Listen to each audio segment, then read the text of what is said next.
Okay, we are live. Good morning. I'm attorney Vincent Davis, and this is The Secret, How to Fight CPS and Win. I'm joined today by my co-host, Ms. Deidre Payne. Ms. Payne, how are you this morning? I'm good. Thank you, Mr. Davis. Good, and I see we have a couple guests this morning, special guests, Nick and Ariel. Nick and Ariel, how are you guys this morning? We're doing well. How about you? Good. Hey, Ariel, move a little closer to Nick. You're almost out of the frame. Can you see me? Yeah, okay, that's fine. So where are you guys coming from? We're in South Carolina. South Carolina. Is Greensboro in North Carolina or South Carolina? I believe that's in North Carolina. North Carolina, okay. Is Asheville in North Carolina or South Carolina? North Carolina. North Carolina, okay. So I've never been to South Carolina then. So what's going on with CPS? You just had a guest from South Carolina last night, or was it last night or the night before? Yeah, no. I was saying that I've personally never been to South Carolina, I don't think. I don't think Vince remembers us. Do you remember us from being on before? I don't think so. No, not at all. Really? You guys have different hair color or Yeah. beard? What's going on? Where's Mr. Y? You what? So where's Darren at? Is he coming on? No, Darren is on a co-host on the show on Thursdays and Fridays, I think.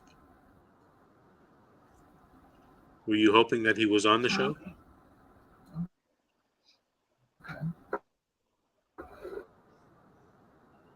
Oh, I don't think he heard you. Interesting to watch sometimes. So what's going on with what's going on with CPS? You hear me? I can hear you loud and clear. Okay. Well, I had a question. We just had a review hearing in May of this year to do our review hearing to try to get custody back because they wasn't offering us a plan. But they asked us to do services. If we wanted to do services, we can do them on our own. So I did something that I shouldn't have done. I basically typed up a document that of completion of treatment and turned it into my lawyer. My lawyer and I spoke about it, and he told me that we can't use this in evidence and show this in court. And I thought that's what he was going to do. And when I was called up to the witness stand to take my testimony, he went ahead and just turned it into the other attorneys, and then they started questioning me about it. And I didn't admit to it. I basically just went along with the lie and told them that I had complete treatment. And then there was I didn't sign the signature. It was a signature from my wife's counselor. Yeah, he took my paper that had my counselor's name at the bottom and used it. Yeah, and they found out about it. They called the lady. She come and testified that I never, wrote that letter of completion for him, and so I screwed all that up. And well, long story short, he got contempt of court. He paid that, and that ruined his credibility completely, and our shot of anything with our children basically went down the gutter. So ask him whatever you want to ask about that. So we're facing TPR in September, and I don't know what is your thoughts on that? What would be your strategy if, let's say, you had a client that told that said that, hey, I provided a false document to court. What to do in that defense of try to fix that for the TPR hearing? Nick, I want to tell you something. That is a really good question, because you wouldn't believe it, but I'm faced with that periodically every year. And it's like one of the worst strategies in the world.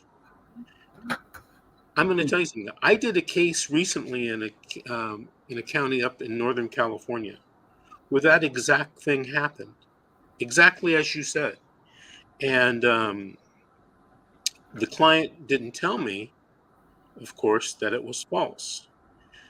And then something happened. It's like karma comes back to bite him in the ass. The case had to be continued.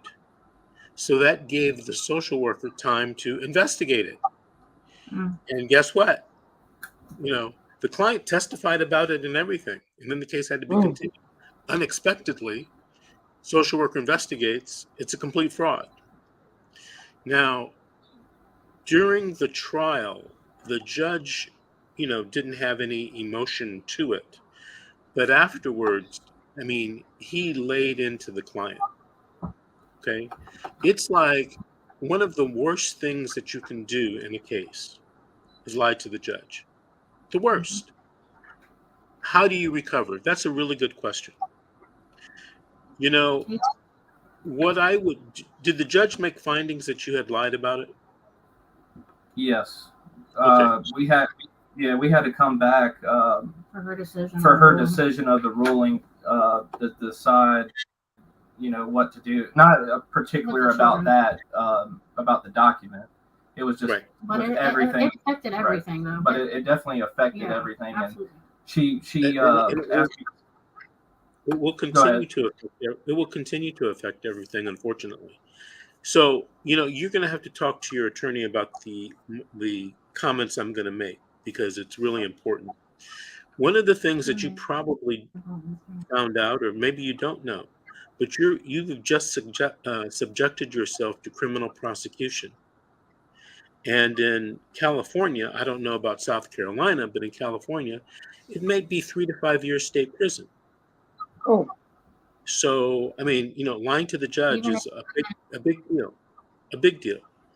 I can only imagine that it's the same in South Carolina. Now, what I would suggest after talking to my attorney is I would suggest an apology letter or video or something given to everyone in the case because, people involved in the system, the lawyers, the judges, and all that, they take what they do very seriously. And, if somebody comes in and intentionally lies about something, they take it as a total sign of disrespect. So imagine if you did something to one of your family members or a friend or something that was totally disrespectful. How would you come back from it? You know, you're going to have to apologize. You're going to have to do 10 times more work than you would have originally done to gain the trust back of the judge. Remember, and this judge in Northern California, I think, mentioned it when he was coming down on my client. How can he trust you, or how can she trust you with a child? Believe it or not, that child, for good or for bad, is that judge's responsibility. Okay, if the judge does something and makes a bad decision and gives you the child back, and the child is hurt or injured or dies, that's on the judge. And you wouldn't believe how a dead child affects a judge's career. It's like end of career, right? And judges are like other employees. They're trying to move up in the world, more status, promotion, more money, more responsibility, just like, any employee. So the judge giving you the child back is going to be 10 times harder for you. Now, it's not impossible for you to come back, but it's going to be a lot of work. And I would suggest, before you give that apology, because, it could be used against you in a criminal prosecution, you got to talk to your lawyer, man. You got to talk to the lawyer. And then, He's trying to find a private attorney. okay, but then you got to make a comeback. It's not over. You haven't had your TPR yet. It's not over. You got to go out and do the court ordered services and become, the freaking A student, the best student ever. That's how you come back. How many kids are we talking about? Two So boys. for your kids' sake, you got to come back and come back strong. Because I don't know who has your kids, a foster parent or a relative or what? Who has your Foster kids? care right now. Yeah. Mm. So Foster care. They were placed with my sister, but the judge also removed them from her the same day she made the ruling when And the same day he got the the court. contempt and fined me $200 and gave me a certain amount of time to pay it. I really thought he was going to go to jail that day. He Yeah. when we came back from recess, she put us on a break, and there was like 5 extra police officers in the courtroom than before when we were in there. And Right. I was So like, oh gosh, he's going to jail. this for is a serious matter. Nick, I don't know if you're out of the woods yet, but if I'm the judge, you're going to jail. Plain and simple.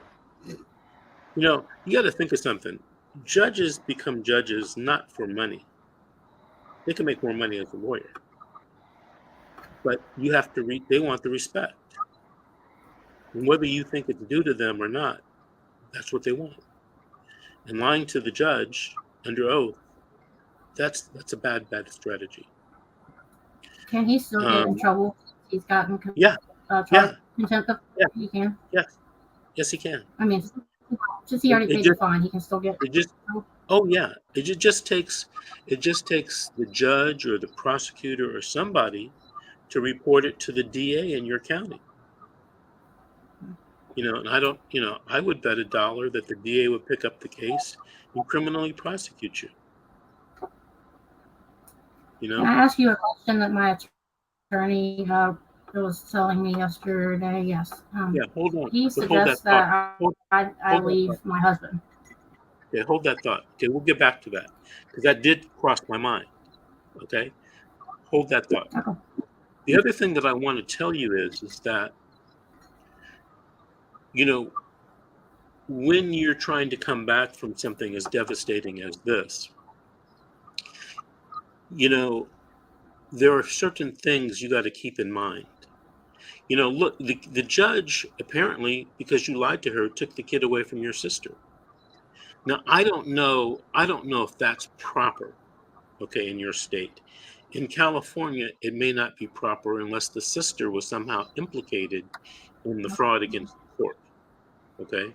If she wasn't implicated, I would suggest she talk to an attorney to fight to get the kids back because she shouldn't suffer for your act. But if she was somehow implicated in it, I could see the judge taking the kids away from her. Now, get to your question, Ariel. I don't usually make that recommendation lightly. Have I ever made it? Yes, I have.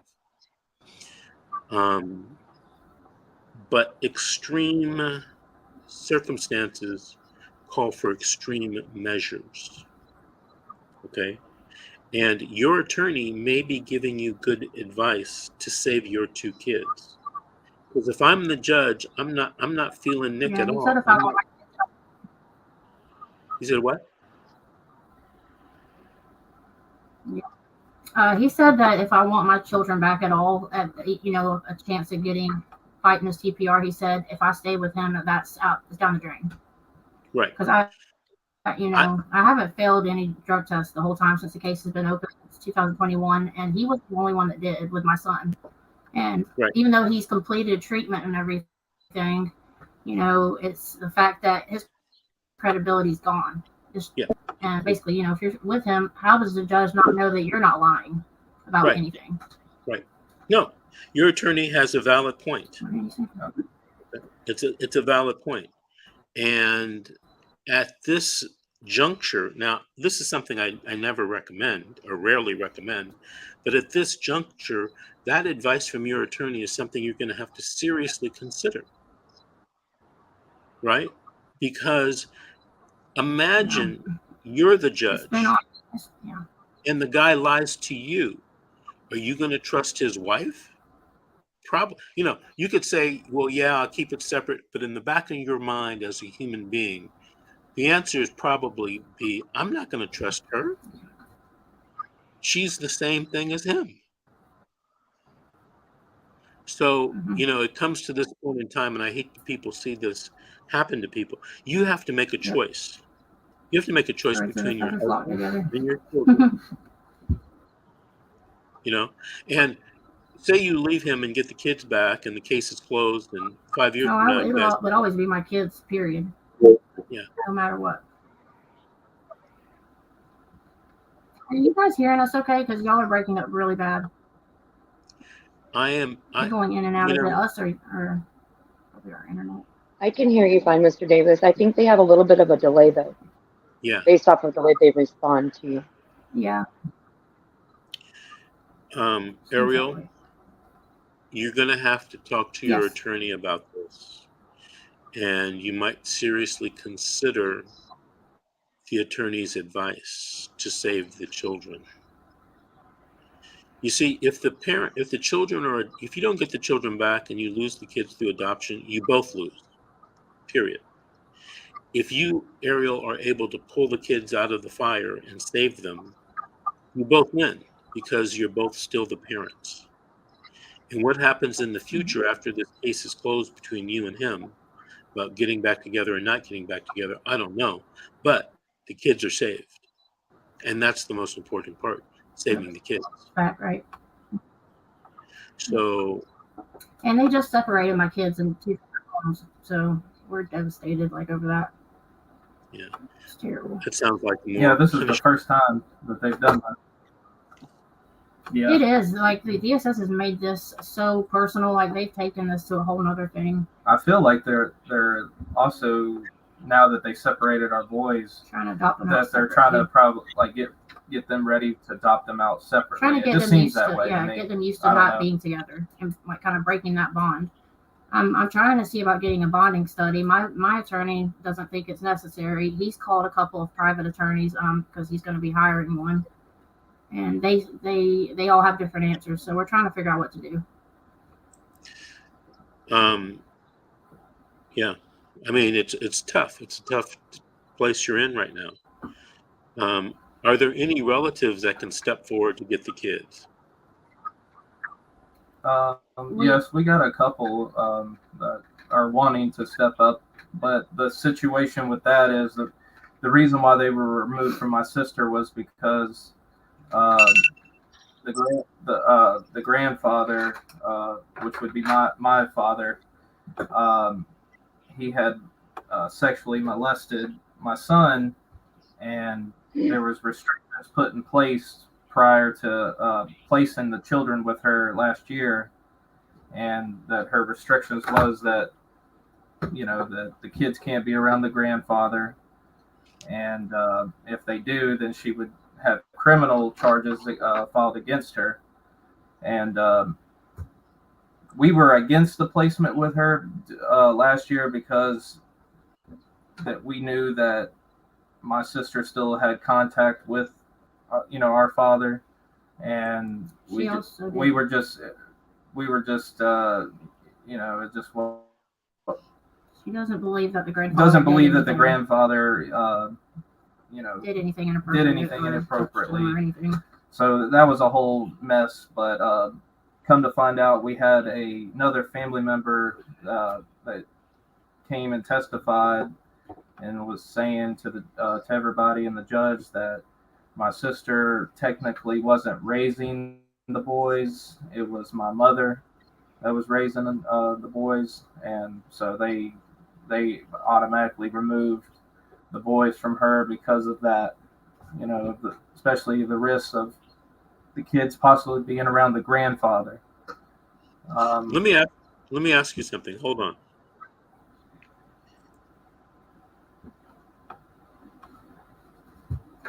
If you had not presented the false evidence, was there a chance that Ariel could have gotten the kids back?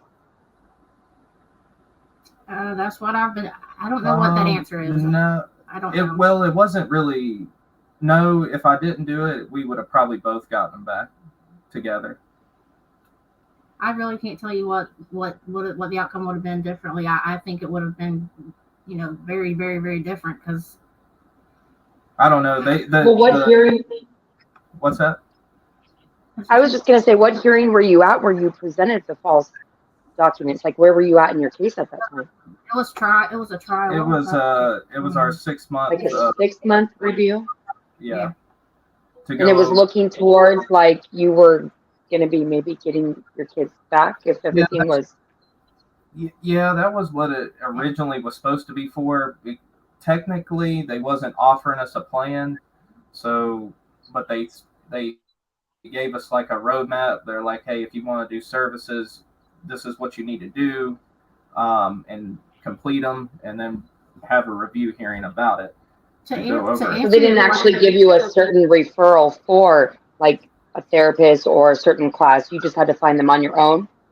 Right. So maybe that's why you thought you could maybe slide by and use your wife. Yes.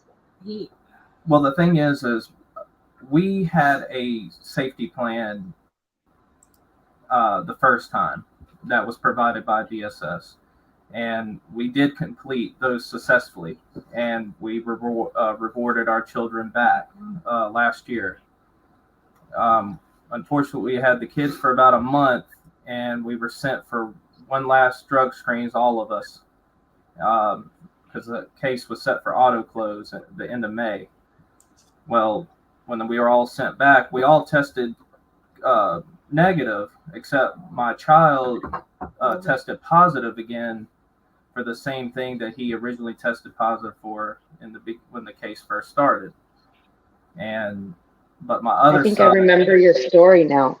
Yep. Meaning you guys were negative, and this is where Mr. Davis said what they don't understand is like anybody can come in contact with almost anything just being out in the day-to-day world, you know? And it didn't make sense that your son was testing positive, but yet you both were negative, and your son was so young, I think I remember. Exactly. And the other little boy, he didn't test positive either. And that the thing is the child, the older They boy, were always together. Yeah. Yes, exactly. And so the little child that didn't test positive was with me all the time, and the other one was around us less because he was in school Monday through Friday. So how did he get a higher level from the first time he initially tested? I exactly remember your story. You would think both of them would. So it really felt like they set us up for. They were hoping that I was going to fail. Like they've had it out for me from the get-go because I have a prior DSS case with 2 older children. So that is another thing that's Let me jump in for a second. You guys are focusing on the wrong thing. It doesn't matter. What happened. Okay, it's over. You didn't appeal, or if you did, you didn't win the appeal. So it's over. We've got to move forward. Now, let me ask you this. Right. At the beginning, when the kid tested positive, that started all this up again, was it a drug test or was it a drug screen? That's what we're not sure, because we watched that show with O'Corey. So then this was before, so we didn't even know about if it was a drug screen, drug test. I had no idea. So we're already way, much later down the road into our case. I did mention it to a couple of attorneys that I spoke with regarding that, to try to see about finding that out. I don't know if that could save anything. I mean, it's worth looking into, but I don't know. It could be. I don't know. No, you don't think so? No, it would have been worth something looking into had you not submitted false evidence, because judges decide things on law and equity. All right, equity meaning fairness. I mean, with that attempt to defraud the court, I mean, that just messes everything up. Any break the court may have given you, that's just gone out the window. So focus on what you have to do going forward. And you, sir, are going to have to be the best student in South Carolina in order for you to do anything. Ariel, in order for you to get the kids back, you might have to talk to your lawyer about separating yourself, as he already advised you. I'm not saying that's what you should do or you shouldn't do. I don't have boots on the ground in South Carolina in this case. And I bet he or she or he will know some of the best advice to give you. I already know from him giving you that advice that he has some type of juvenile dependency or CPS experience, because it's advice that a lot of people give in cases all across the country. Sometimes, most of the time, not warranted, but sometimes that it becomes warranted. You know, so I'll give you a case where I gave this advice. Father had been found to sexually abuse, I think, three of five children. And the judge ended up giving him family reunification services, but the whole tenor of the case was so negative against the dad and against the mom for staying with the dad, that I advised her, which is very rare. I said, maybe, you should try to go this one on your own. And if get the kids back, and if you guys hook up later after the case is closed, that's up to you. But if number one is to save the kids, you got to do what you got to do, right? It would not make sense for you to try to fit or turn an apple into an orange, right? Have you ever seen those toys where they put the shapes Circle, yeah, in certain with the the plastic, triangle. right? You're not gonna get a circle into a triangle. It's just not gonna happen, right? Or you're not gonna get the square into the circle. It's just not gonna happen. Gonna come close, but it's not gonna happen. So don't try to do that now. This is the most important case of your life. Save Exactly. the kids. Save the kids. So how do I know what to do about that? Like, I obviously would choose the children any day over. I hate to say that about him, but just save my children out of these strangers' homes where they're separated. I don't know, like, because, like I said, he's seeking to get a private attorney. We both we let go of our private counsel at the hearing, and we clearly don't have enough money to pay for a private attorney, both of us. So I'm sticking with my court appointed, which I've had nothing but bad luck, and I didn't have anybody's ineffective counsel at the trial. She did not object to anything. She didn't turn in any of my stuff to, for Hold on a exhibits. second. Like Hold my on. stuff. Hold on. Can I make a Okay. suggestion for you guys to think about and talk with your attorneys? If you have money for one private attorney, Ariel, it should be you, because you have the That's what better one of the lawyers said to him. Basically, right. you have the better chance. That's what I was asking Nicholas, because Nick's way down in the hole. Can And I give an opinion, Mr. Davis? go I know ahead. Nick's sitting there like with just all the pain and guilt in your face. I could just see it. But I mean, just an idea from my standpoint, I think, Nick, you already kind of knowing that, I hate to say it, but you kind of are the one that made the mistake. Maybe if you were to be the one to show the courts that you're taking that first step and saying, hey, I'm going to make it as easy as possible on not only my wife, but hopefully still giving us a chance to get our kids back, and just make that hard decision and actually leave yourself and not have to really make your wife feel like she's choosing you or the kids. I mean, I know that's so hard to say because I was almost in the exact same situation as you guys, in the fact that my husband was considered the perpetrator. I was the non-offending, but because I chose to stay with him, it was kind of like I was looked at as choosing him over my kids. But, sometimes I feel like maybe if my husband would have looked at it from like what Mr. Davis was trying to tell me way back in my case of, just bite the bullet and separate now. And hey, down the road, you get your kids back and you both win in that aspect. But who's to say that you can't ever still like be married or be together, if that makes sense? I don't know if that helped or not, but No, that makes sense. No. That's what we've been trying to figure out what to do. it's a mess. But yeah, I mean, I'm willing. I would rather, obviously, to move out of the home for us to get our kids back than lose them forever. So I'm willing to take that. I'm fine with that. And I would start I signing up just for all feel the classes and more, just to show the judge that even though you made that mistake, that it's not, that you're not willing to do the work that he's suggesting, but hey, do more.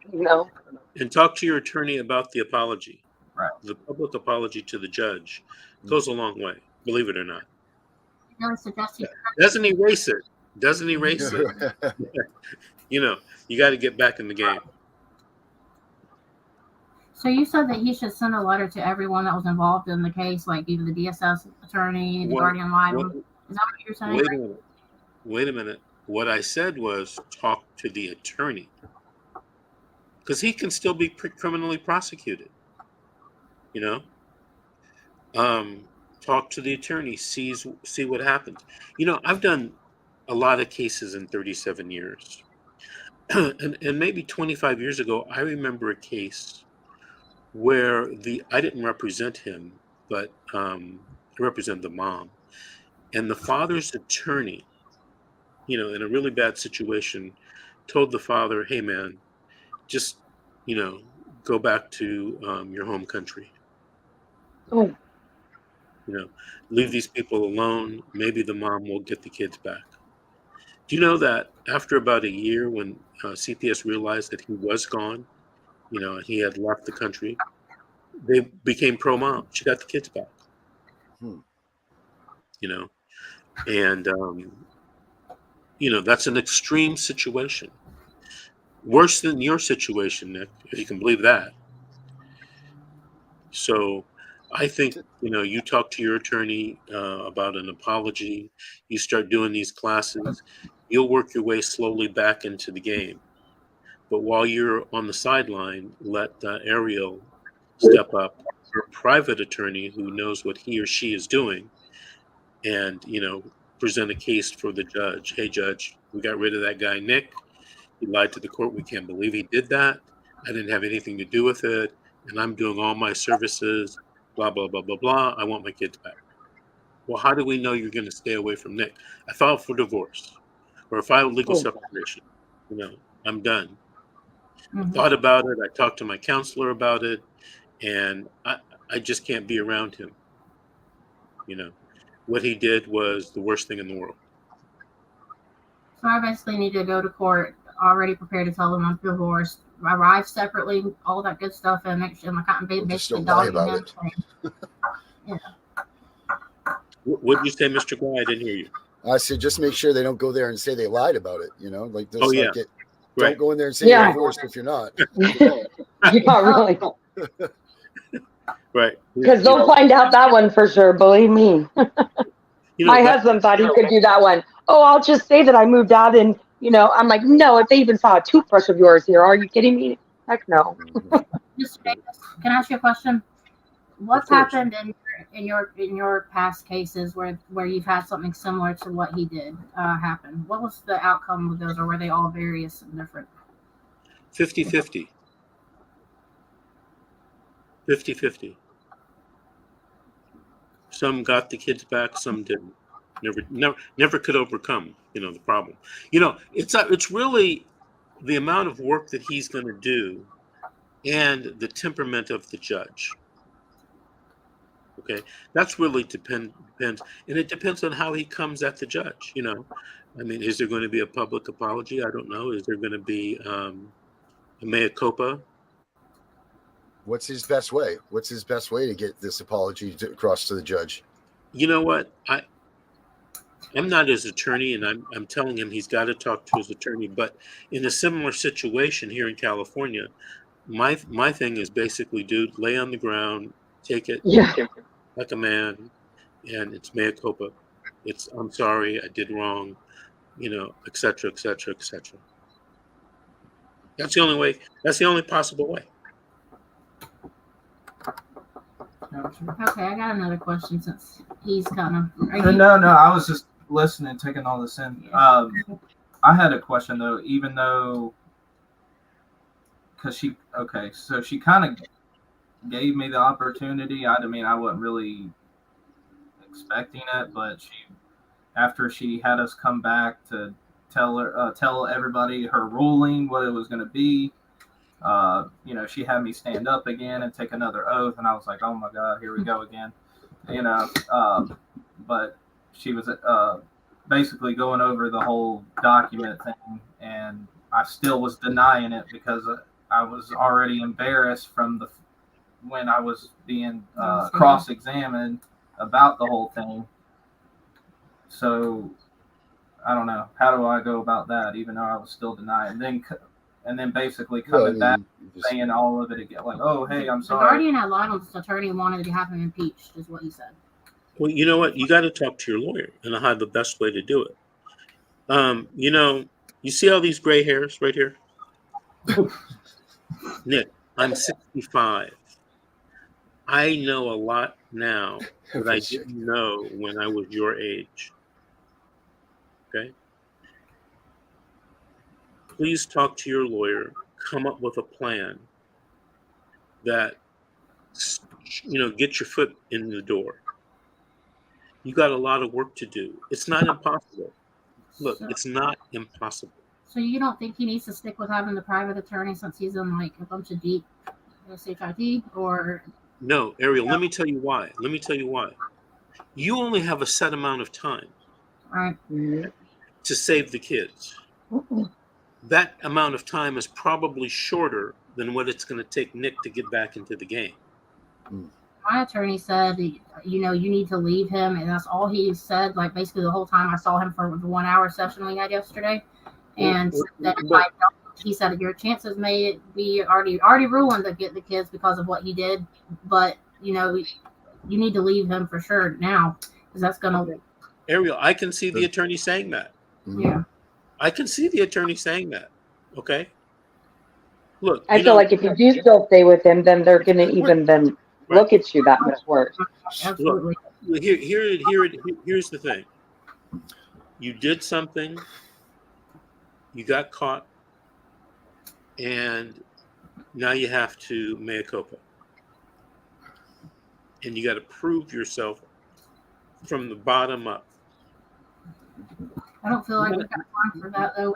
We're facing TPR. This is like serious. I know, and that's why you only have in California it's 120 days, right? I don't know how long you have in South Carolina, but it's going to take Nick longer than that. So that's why I said you have a short amount of time. Get the private attorney, have him build a case and a strategy for you to get the kids now. Okay. I got one more question, and I'll be quiet. Huh? Okay, so when she made the ruling, when we had the trial on the 24th and 25th, and then we had a pre-trial not long after that, she had put on the final order that DSS was not allowed to file for TPR no sooner than 9 months, and they have it. Our hearing for TPR is in September the 9th or 6th. The 6th. It was in August, but the guardian ad litem had to get it changed because she couldn't be there. So it's in September. So why is she going against her own ruling? It's like she doesn't even remember she put that in the final order. The judge. Well, what I would do is I'd order a copy of the transcript, give it to your new private attorney, and ask him or her to deal with that right away. Okay. Because I didn't know she could. I don't know. The private attorney I spoke with, they were talking about getting that dismissed, or they were also trying to see about getting a continuance because there's just not enough time to try to strategize about, what I did, and then just other things, that need to be prepared for. But the DSS attorney, she said that she's not willing to do that. Well, it's kind of like saying, give me more time because I screwed up. So give me more time to fix my mistake in a way. I don't think that the judge would find that, in my eyes, a credible reason. I feel like they would say, I don't know. I'm surprised they didn't do a TPR immediately, Mr. Davis. Could they have done that day? Well, no. But this is one of the things, one of the best strategies that you can have in any legal case, especially your case, is coming at the problem from different angles at the same time. Okay. one of the angles that you have to get is you have to get about 10 or 15 relatives and family friends to file something in the court to try to get custody. Okay, that will kind of soften and take the focus off of Nick, definitely off of you, Ariel, while you quietly implement your strategy to get the kids back or to get more family reunification services. This is something, these are two plans that I would implement ASAP with the new private So if we attorney. got a relative to intervene, would that take CPR off the table for us if they were with? No, not necessarily, but the relative who gets the kid, who said, "Oh yeah, I'll adopt," could then suddenly change their mind after they get their kid. Like, "Oh, you know what? I've been thinking about it, and the kids are doing fine here, and I don't want to go for TPR anymore. I don't want to go for adoption." That happens a lot, by the way. That's what they were actually pushing on my sister, that they were wanting to. Yeah. I'm not telling anybody to lie to the social worker, but if you are a relative in this situation and you say you don't want to adopt, you're probably not going to get the kids. Right, because their plan is permanency. Right. And if you're one of those relatives who has sympathy for Nick and Ariel, or at least shows sympathy for Nick and Ariel, you're probably not going to get the kids. Right? Did social worker is, Right. do you think Nick or Ariel abused the kids? Absolutely. Yep. Darn right they did. Yeah, they're the scum of the earth. Yep. Absolutely. I want to 100%. protect these kids from Nick and Ariel. Him. What? I was going to say something, but never mind. Okay. Here's my problem. Don't say anything more incriminating. Yeah. So here's the thing. This is my problem. Is they do this so much, tearing families apart. Like the man and the wife. Like that's become the new norm. The man leaves. No matter what. Get him out of this house, and then you let the man leave, and then we'll work on this. You getting your kid back. I would think that standing together as a family unit would be a stronger face to come at the judge. If that's what's on the table is reunification and all of that stuff. What makes sense? Sarah, you missed the whole beginning of what happened there. No, I understand. No, I'm saying in theory, if reunification is the plan, then you would think keeping a unit of love and that way into a family unit would be it. But they go away from that immediately, right from the gates. Now, I understood he lied and all that. My whole point in this being is I would think as a man and a man of honor that if they came together as a whole unit and said, Your Honor, listen, we were scared. We didn't know what to do. My husband said what he said out of just, these are our kids. We love our kids. We're together in this. We're this, that, and this. And provided themselves as a solid unit and told the truth of why they did what they did. That to me would mean volumes. But in this system, it's not going to work. And that's exactly. That's really that's asinine to even think that way. Wait, so we literally are sitting here like probably a million other American families going because we had to do the same thing. We opted not to. We lost. That was that. But like a million other families right now are like, okay, so we got to pretend we're divorced and we're split up and we'll do this and this and that's ridiculous. What is that teaching your children? What is that teaching anybody? This is so asinine how they're dealing with all of this stuff. It's just disgusting. I had a therapist that actually told me that she was probably most likely going to be my children's second therapist because the first one they had exhausted. I think they're 16 weeks that they do. And my therapist literally told me in a session saying that the social worker is most likely going to have her now take on the kids. And how would I feel the day that she has to look my kids in the eyes and basically tell them that the reason why you have not gone home yet and you probably won't go home is because mom is choosing dad over you guys. And I'm still so astonished coming from a therapist's mouth that she said that she would actually tell my kids that. And here's the other thing. They're going to say I that mean- regardless, because the outcome at the end of the day comes from the judge. So for them to even say that is just asinine, because they're supposedly not supposed to know. The judge is supposed to be a neutral figure. And I'm sure, they always are saying that, oh, if you would have left him, then you would have, you probably would have got the kid back. You have no idea what would have happened. Too many stories where the wife does leave and then they lose their husband and their kids. Mr. Davis, what do you see about the collapse of the family unit and what they're doing to it? Like, is there anything that the law says we can stop this? I don't think so, only because the law is really against people who try to defraud the court. I mean, in a whole, though, like this whole being, like if you leave your partner, then we can, like, is there something that is around the curve here that, like they're forcing people to leave their mates, to get their children back, like, and they're saying like, they have to say to their kids, oh, I couldn't because I chose your dad. Like, is there something that's coming up or is that one of the things that we need to start working on changing? Absolutely. Okay. Let me tell you why, because the idea of somebody leaving their spouse to pick their kids first, it's ingrained in our system. Mm-hmm. People talk about it like, oh yeah, that's a good idea. That should always be done. Mm-hmm.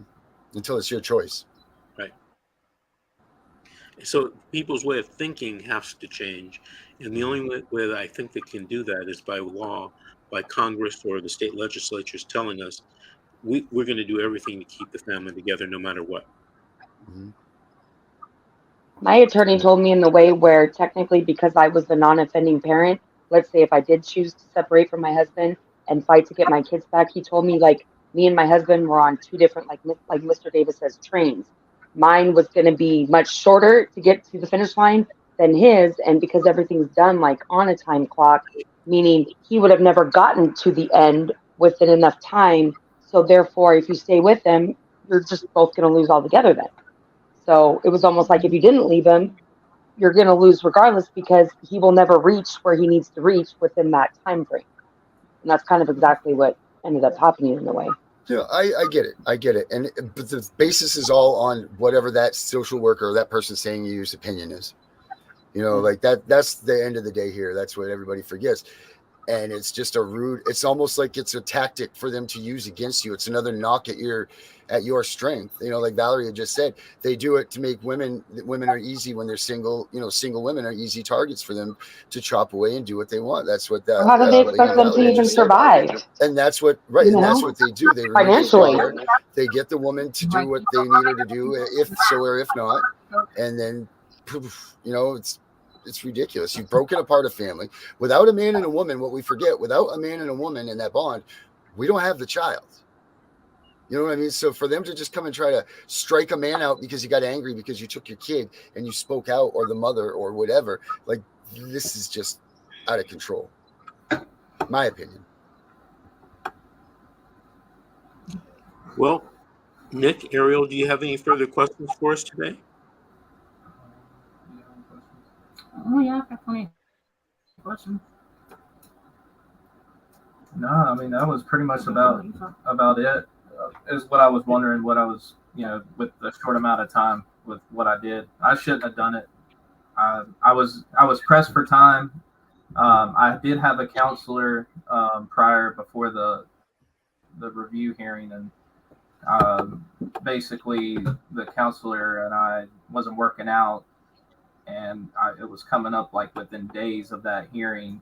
So it was just kind of a rash decision bad decision. And I basically just wrote something up and turned it in. But he took my paper that had my counselor's signature on the bottom. And I never listen. It's the past. You guys are done with that. It's over. Let's move forward with the Davis direction that he's trying to lead you to talk to your attorney. Stop worrying about what you guys did. Don't worry about it. That's done and over with. I didn't. Hey, Nick, can I ask you? Yeah. Nick, how old are you? I'm 27.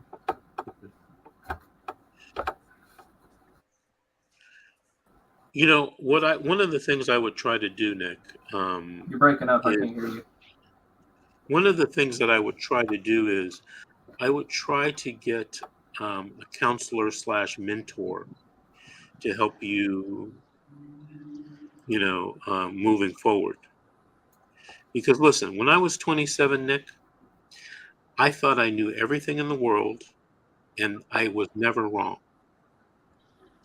When I turned 37, I was scared because of how I thought and felt when I was 20. I was usually more wrong than right. And you might benefit from a counselor or mentor talking about things about life and about things that you're going to have to go through, hard times, the decision about you and your wife breaking up, the kids, everything going forward. You can pull through with the right support team. You can. All right. And I think it might be time for you to take a step back and let Ariel go for this battle. And get that private attorney for her. Because at this point in time, she probably has the best chance of getting the kids. And that's all we want to talk about is getting the kids. That's it. There's nothing else right now. Next year, 2 years from now, there'll be other things, but not now. Get them home. Saving the kids. All right. Hey, Nick and Ariel, I want to thank you both for coming on and sharing your story again and giving us an update. Make sure that you guys talk to your attorneys and take advice because you're getting down to the nitty gritty right now, getting down, to where just short strokes. All right. I wish you the best. Alright. Take care. Keep us posted. Okay. Good luck, guys. Thank you, guys. Bye, guys. Bye-bye. All right. Do either one of you have any questions or comments before we sign off for the day? Ladies first. No, I don't have any questions. Okay. I'm not used to seeing you with a background that's other than an automobile. Hey. How do we Come know that's on really now. her? I didn't Oh, know. yay. AI, here we go. Yeah. Hey, listen. Mr. Guai, Listen. anything you wanted to mention or Oh, ask? yeah. Those people were asking for you right away. First name, Darren. I was right out of the gates. Hold on, I got Yeah, the they were same like, thing. where's I got hacked. where's hacked Darren very or bad. something? And I got Mr. hacked Davis was very like, badly yesterday. why? What happened? And And I said, my Facebook got hacked. Everything got taken down. No way. But in that, I learned about this little tool. So there's no more bet. How do I sound right now? good. Good. Great. So I'm like this whole new soundboard. Uh-oh. It's great. It's got all kinds of cool things. I got you a Judge Judy excerpt. Oh. But here, check this. This is the part I wanted to show you. Watch this. This is called the President. Ready? Uh-oh. We don't know what to expect by the... Can you hear the music? Or my voice? No. Can you hear your voice? Did it change? No. No. Oh, I have to work on these things. Damn hackers. But it's the coolest damn thing. You know what? If you can hear what I hear right now, it's amazing. I hear presidential music going in my ears. I can hear this voice. It's not mine. It's great. Okay. $1 million later. Yeah. So I'm in my own little world. Anyway. All right, folks. Listen, you guys have a good rest of the day. We'll see everybody tomorrow at 7 p.m. Pacific Standard Time. Goodbye. Bye.